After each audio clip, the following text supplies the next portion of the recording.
All right, let's talk mods. Are there any mod makers here in the house tonight? Anybody at all? All right. It's like 5 of you guys. You guys got to get busy because there's a lot of people waiting to play your game. So Starcraft 2 has a more powerful editor than we've ever seen before, but I'd like to take a moment to look at what our fans have done with the tools they had for Warcraft 3. So this is a great tool, and with this tool, they've made games like Defense of the Ancients. Let's be clear on this. This is a fan-made game that is now played by I don't know how many thousands or hundreds of thousands of players around the world. This is a fan-made game that major studios are trying to copy. They're trying to figure out how to capture the magic of this game made by our fans, you know, in their rooms, on their personal computers, and then upload it to Battle.net. Yeah, woo, is right. Unbelievable. We've got tower defense games. This was an original game type made by our fans starting out in the original StarCraft and really, really exploded onto the scene in Warcraft 3 and in Frozen Throne.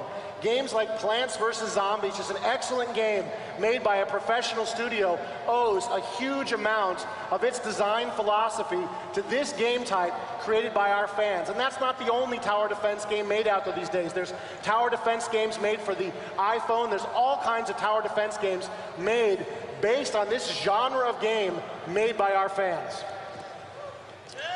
Yeah, that's right.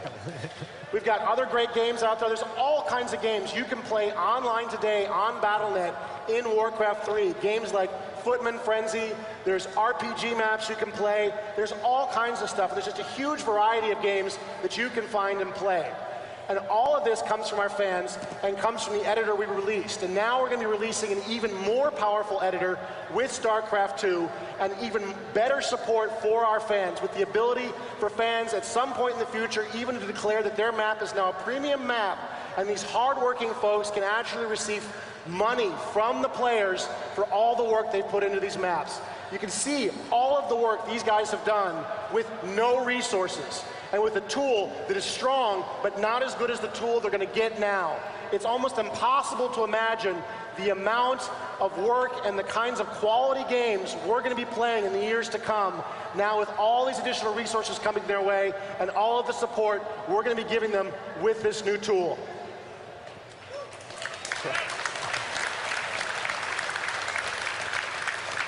Furthermore, I'd like to say that 1/3 of our design staff on StarCraft 2 comes from the fan community. Mod makers who have shown us their work and have gotten jobs on this team. We've seen mod makers join other parts of Blizzard, and I know there are mod makers around the industry that have come from our game using our tool. They have learned the business, and they've gotten jobs all around the industry. So this is just a great, great way for us and for the industry at large to discover new talent and for us all to be playing better games moving into the future.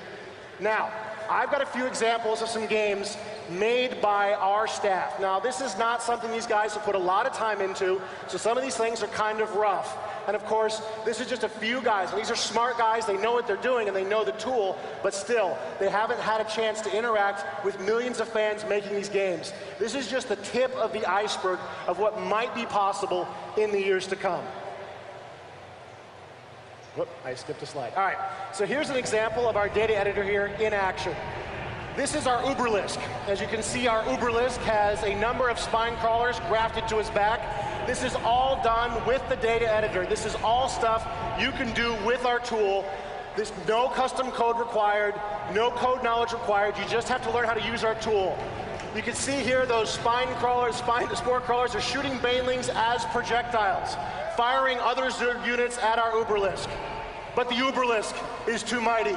He has taken them out, and now he's going to use his ability to destroy the ground itself to deal with this lurker threat.